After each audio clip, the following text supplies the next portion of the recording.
If there hadn't been a business case, I would never have done it. And if there hadn't been an environmental upside, I wouldn't have done it. But I knew that I needed to make this company as big as possible.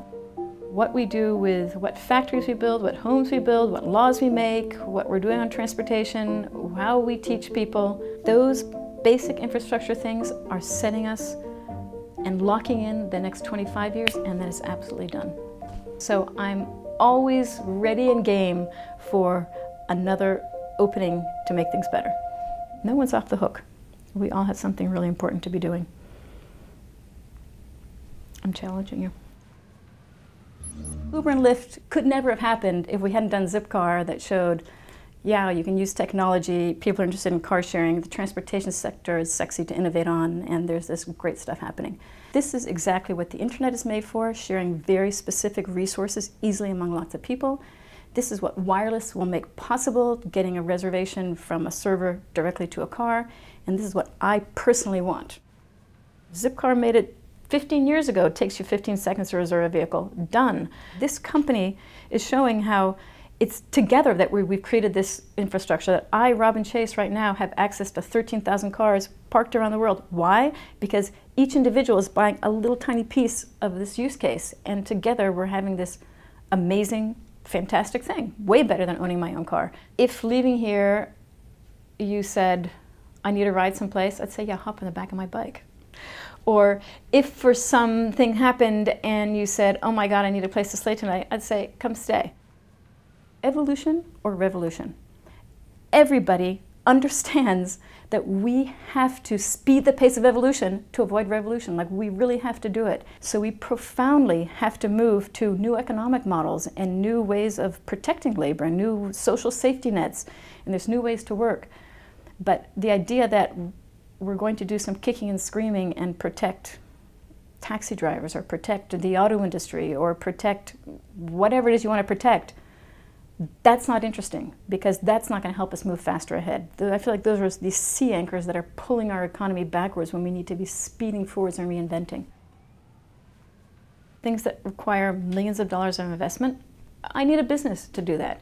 Things that are going to require lots of kinds of intelligence. I'm just one person. If it's going to take 10 complicated skill sets, I need to have a business do that.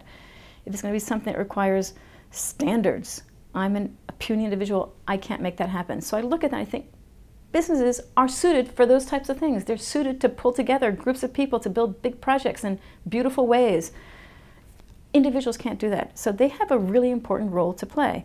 What we're getting with this new collaborative economy and this new, I think of it as a peers Inc. structure of big and small platforms and people, is we're able to scale things at an amazing pace, to learn at an amazing pace, and to do hyper-local adaptation everywhere at this amazing pace. And it is profoundly the economy of the future. Companies will want to shape themselves this way. Governments will shape themselves this way. It is the most resource efficient and money efficient way to get anything done.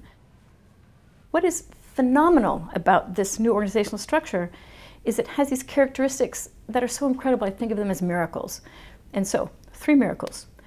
The first is, because we are leveraging excess capacity, we can have exponential growth. So if you think about Airbnb, Airbnb in 4 years built the largest hotel chain in the world. It had more beds in the world than the Intercontinental Hotels Group, and in 4 years. And you think, wow, how is it possible?